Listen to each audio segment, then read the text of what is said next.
night, at least we were able to get things working. Not the way we wanted them to work, but we do have some backups. So we're going to be making a railway lamb curry.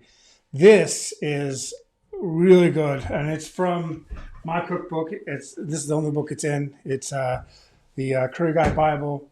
And you may have seen that I put out there on social media, pre-cook your lamb. So that's what I've done here. If you didn't pre-cook lamb, that's not a big deal. I just wanted to show you the way it would have been done on the trains, the first class cars of the trains way back in the days of the British Raj. They would have had all their lamb and their broth, everything ready to go, so that they can just throw it in to anything from a Rogan Josh to a aloo ghost or to what we're making here, this railway lamb curry. This is one that is it's always been made for the British, with the British palate in mind, and it was the story goes. Actually, I'll probably start frying some onions. I'll tell you the story, but let's go ahead and go over to the pan.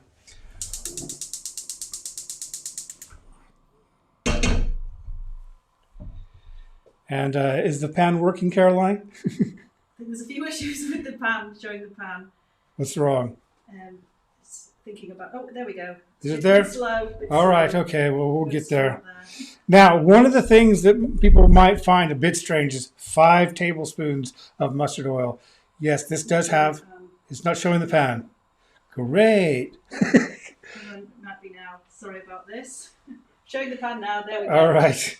So I'm using it the way I learned this recipe, with 5 tablespoons of mustard oil. You could just use different oil. Mustard oil gives it a really nice flavor, but you could use less if you want, because 5 tablespoons is quite a lot. I'm just going to put that in there. I'm going to just kind of coat the bottom of the pan there. And to that, I'm going to put in the whole spices. So we've got a cinnamon stick, and a few Kashmiri chilies, some cloves, and also some cardamom pods. Let's give that a nice stir. Let me know if this spoon is too loud. I'm trying it to see if I can use it, but if it's too loud, I do have a plastic spoon I can use. Now, I just want that to just kind of season the oil a little bit. So if you're cooking with me, go ahead and add everything now. Just add all these spices and let them start infusing their flavor into that oil. And then I'm going to add some finely chopped onion. So that's going to go in there now. And also some curry leaves. Put that in the oil there. And if you've been watching this for a while, you'll know that curry leaves are my all-time favorite herb. So I just want to get their flavor into that oil.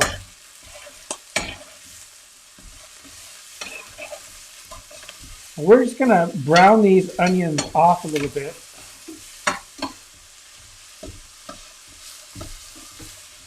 And it's going to take about 5 minutes. I'm going to add just a little bit of salt to help release some of the moisture in those onions. Now, Caroline, if you could take it back to the front again, hopefully. Yeah?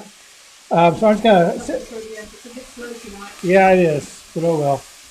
So we're going to just let those cook over a medium heat for about 5 minutes. And I'm just going to keep an eye on it over there, stirring every now and then. Now, one thing, let's see, I think the main camera's just gone off, Caroline. It's still off. There we go. All right, we're going to get through this. We'll have a nice meal at the end of it anyway. Just frying off those onions. And this is a old recipe from the days of the British Raj. The story goes, British officer was in the first class cars, one of the first class dining cars, and received a lamb curry that was just a bit too. Am I okay? Let's go to you, I don't think, tonight. So Huh? there seems to be some issues with the system tonight. So we might just have to show the pan. Let's go ahead and show the pan so at least people can see what's important then. So You're on now on the main camera. I'm on the main camera. Great. Okay. So we're going to get through this, and we will have a nice meal, I promise, at the end of it. Hopefully you're cooking along with me, and you'll be able to try it as well. Yeah, just take this really off that heat for a second. Actually, why don't we just go over to the pan again, Caroline? Hey, this is what doing it live is all about. Yeah, that's what I thought. That's what I thought. Do one last time. There we are. Okay, I'm going to add a little bit of garlic and ginger paste to the pan here. Are you showing the pan now, Caroline? I'm afraid that we've got some issues tonight. Yeah, well, that's what doing live is all about. If it were perfect, if we could just record it, then it'd always be perfect.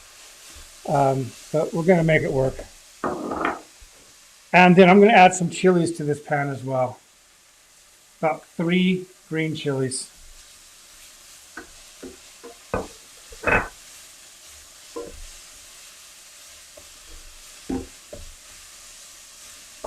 There we are. How's that going? It's on the pan now. It's on the pan. Good, good, good.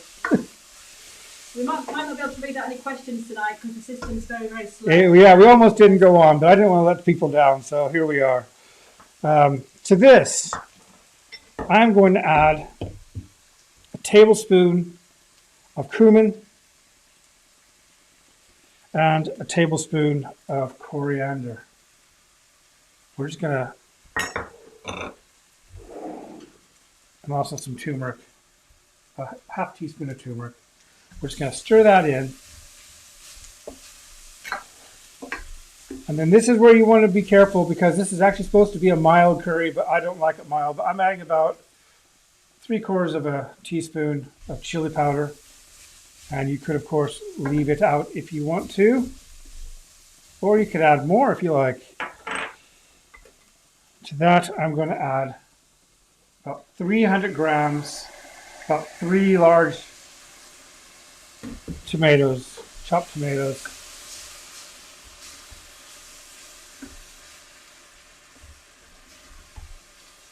And we're just going to let that kind of sizzle and cook. That's kind of our base right there.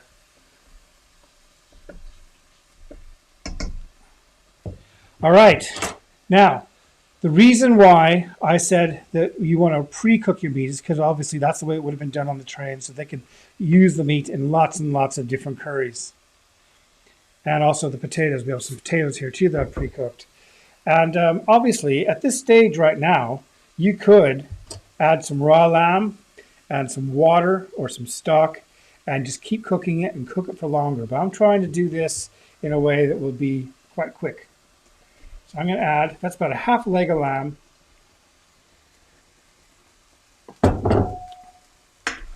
And then this is all the cooking juices, so the broth that I made when I simmered that lamb. I'm not going to add it all because I might want to have a little bit more for later just in case I need it. But right now I just kind of want to bring this right up to a nice simmer.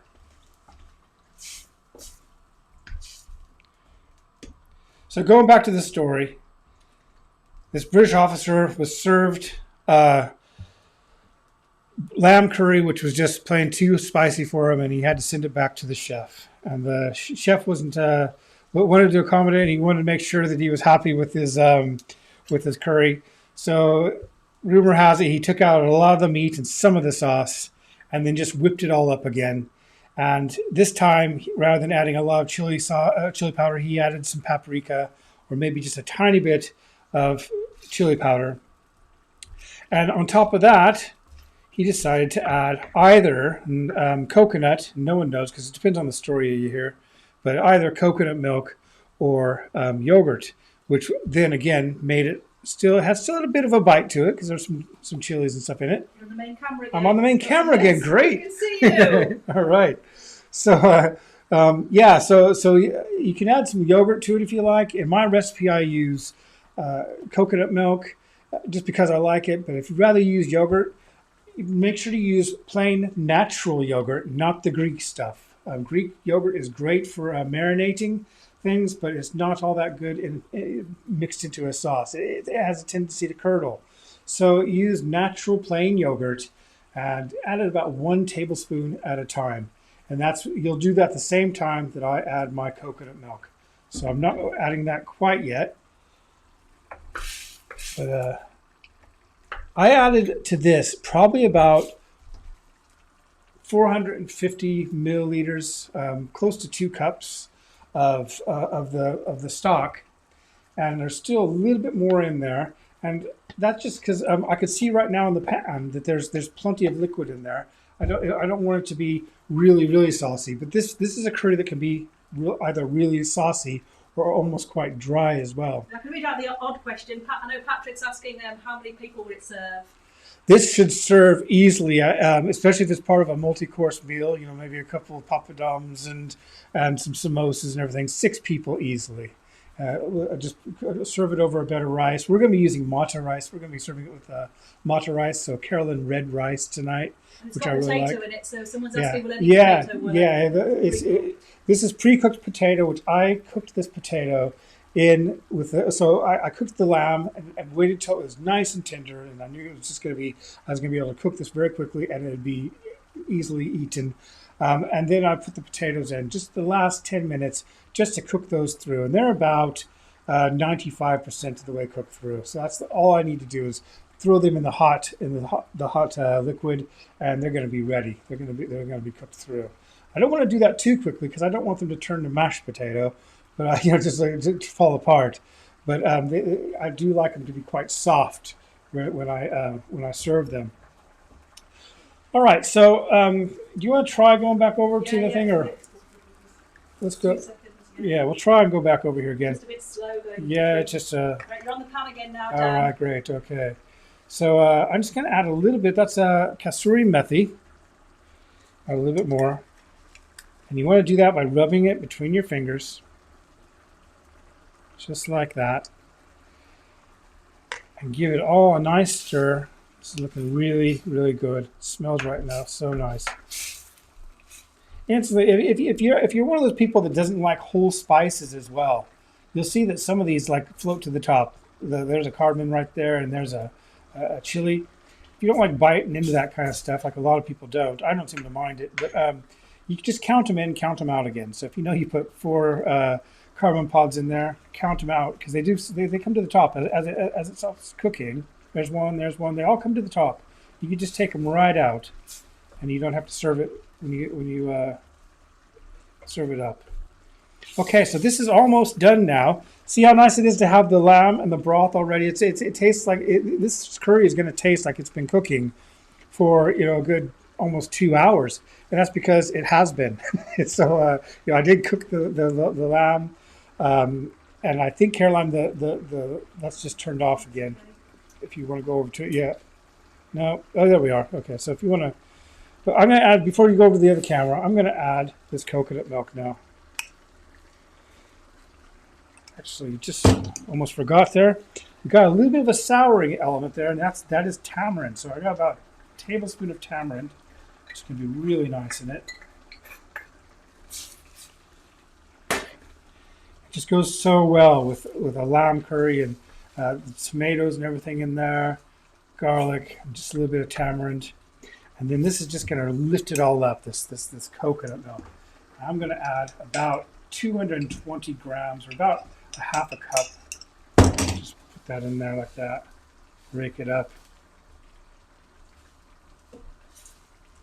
Just really want to, because you see the lumps of the coconut milk. You just want to try and break those up so they dissolve into the sauce. Yeah, there we are. And this is looking really nice now. This is the way I like it. I like it not too saucy, but about like this. I mean, about 2 minutes, this is going to be perfect for me. And but you do it the way you want. If you want it to have more of a dry curry where the sauce is kind of sticking to the lamb, that's another option. Now I'm just going to add some of these par-cooked potatoes. We'll get those right down in the sauce. So really, you don't have to serve this with rice. It's like a stew almost, and it was made for the British, so that's probably what they're thinking. Is it's kind of like a British stew, but with a little bit of spice in it. I'm going to throw the rest of those potatoes in there too. I think we'll be eating well tonight, Caroline. It's looking all right. Another curry. We're having curry tonight. There we are. Get that right down in there. Just let that go. I'm just going to add a little bit of garam masala.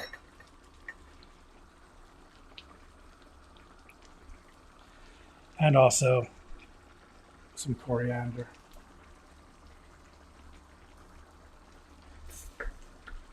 So before we flip over to the other camera, if we're able to, it looks like it's off. It looks like it's off again.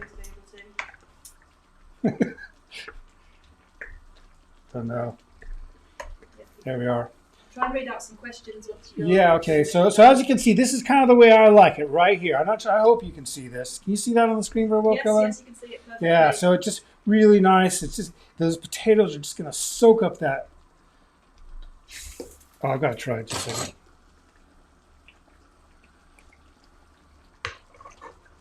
Really, really good. Just a bit of salt there.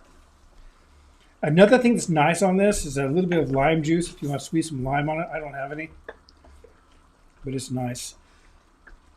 And so everything, this meat is just super tender. And it's, I can cut it with a spoon there. See, look at that.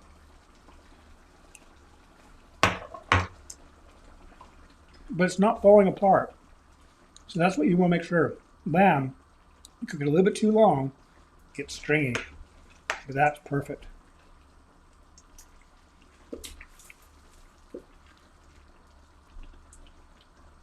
There we are. Now we're going to try and go back over the other camera so I can answer some questions. That is going to be a nice meal. And you're on the main camera. Great. All right. Let's see how that goes. I think we're almost there. We've done it. We had our doubts. Sorry about again for being late like that. Greg's saying, is it wrong to add methi to this? I added some methi. Did you not? Yeah, I added kasuri methi. So Yes, so you're not wrong, Greg. You're right. You're right, Greg. definitely add it.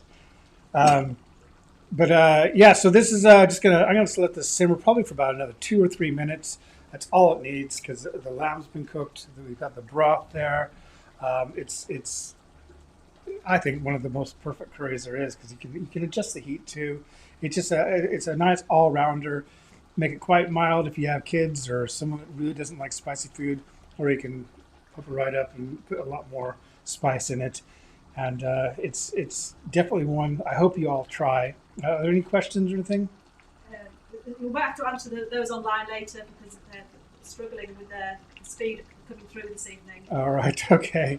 All right. So we got there in the end. Hopefully we'll have this all sorted out tomorrow. We almost had it sorted out tonight, but last minute everything kind of. Well, I can read the question about mustard oil that's just popped up. I can see from Patricia. It says not for consumption. Yes. Now that's what I get a lot, and the reason why I didn't bring that up tonight is I've just recently learned. I think it's KTC brand are now advertising mustard oil, which is for human consumption. I saw it online the other day, and if you ever go to any really, really nice Indian restaurant, I can assure you, I'm talking like Michelin starred right down to the most basic curry house, I can guarantee you they are using mustard oil, even though it says not for human consumption. It's just because no one's ever bothered to do it. But obviously, if you still are a little bit worried about, I've been eating it for 20 years now. Still there, we can see you. Yeah, I'm still here. Jay's asking if you use raw diced lamb, how much longer would you need to cook the dish for? Well, you're going to want to cook that lamb and keep an eye on it, but for at least an hour, if not an hour and a half. But about an hour on a simmer. So not a really steady boil, but a simmer.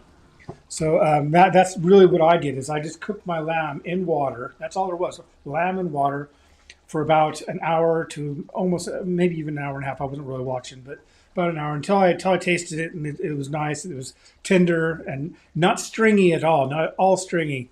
But I mean, look at this. This is just not. It's still nice. Let's see if I can put that in there. See that? Yes. Nice cube. Back a bit. Yeah, there we are. Nice cubes, not stringy at all. So that you just want to be a little bit careful. Once you're able to bite into the piece of lamb and it's not tough or anything, take it off the heat. Cook your potatoes, and you've got yourself ready to go. But if you're doing this from raw, same thing. Just put it in there for an hour. Don't put your potatoes in until the very end, and then so when your lamb is almost ready, that's when you throw in your potatoes and cook them through. And someone's asking for a chicken biryani next. I would love to do a chicken biryani, and I'm just trying to think how I'm going to do that in a half hour's time because it's a bit difficult. But I will. I'm going to work that out. I promise.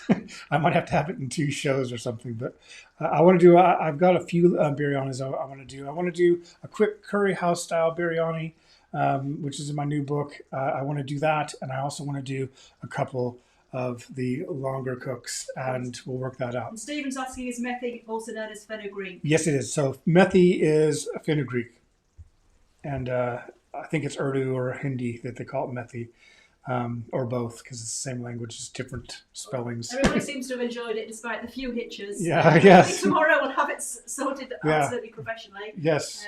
Well, we'll see. It hasn't happened yet. Thanks for coming. That's the comedy value. Yeah. But all right. So hey, thank you very much. You need to announce what you're making tomorrow. Tomorrow, yeah. What did we say? Yeah, we're making. Okay, there's in my red book and also my new book we have a chicken jalfrezi. But I'm kind of mixing things up tomorrow, and I'm following that recipe. So if you got one of those books, I'm following that recipe, but I'm going to be changing things a little bit. I'm going to be cooking with prawns rather than, and just prawns you can just cook to the supermarket, nothing fancy. I'm cooking with some nice tiger prawns, and also we'll be adding a couple more spices. And just if you want to cook it with the prawns, I'm going to be using some curry leaves, and I'm going to be using about a teaspoon of mustard seeds in that as well. And so we're going to be, other than that, the recipe is pretty much the same as in the book. And yeah, I'm looking forward to it. Friday, you're doing onion bhajis. Have you not? Friday, I'm definitely doing onion bhajis. And since you're watching, if you got the red book or the purple book, you'll know that the most important thing about onion bhajis is to thinly slice those onions and then put about a teaspoon of salt over them. Mix it all up with your hands and let it sit for at least an hour, if not 4 hours. That you just need to do that to extract the moisture out of the onions, and that's what really makes them good. Because I don't add any water to my onion bhajis. I just take the water that's from those onions, and that's what becomes the batter with everything else. So remember that if you want to make them with me, get those prepared at least an hour, if not 4 hours ahead of time. Just let them sit there in the salt. And if you've never made them before, I think you're gonna like it. It's a real curry house trick, and it's nice. Sandra was just asking, does mustard oil make a difference, or could you leave it out if you didn't? I think mustard oil makes a big difference, and that's why the top chefs all use it. But that said, might put some people off though. Yeah. If they're afraid, if I didn't know that it's okay, I might have problems if I went to the supermarket and saw something that says not for human consumption. I probably wouldn't consume it. But I do know, but I do know that this one, that mustard oil, though you're not supposed to consume it, I have lots of times. One thing to do about mustard oil is. It's a good idea to, and I did that with this, is heat it all the way up to bubbling temperature and let it cool. I don't do that all the time, but that's what I've been told you should do. But I really think that you're probably okay. But anyway, thank you very much for watching. We'll be back tomorrow for prawn jalfrezi. And if you've cooked this along with me today, I hope you enjoyed as much as we do. We're about ready to go and have it and a small family dinner because our kids are all but one moved out. All right, so thank you very much, and we'll see you.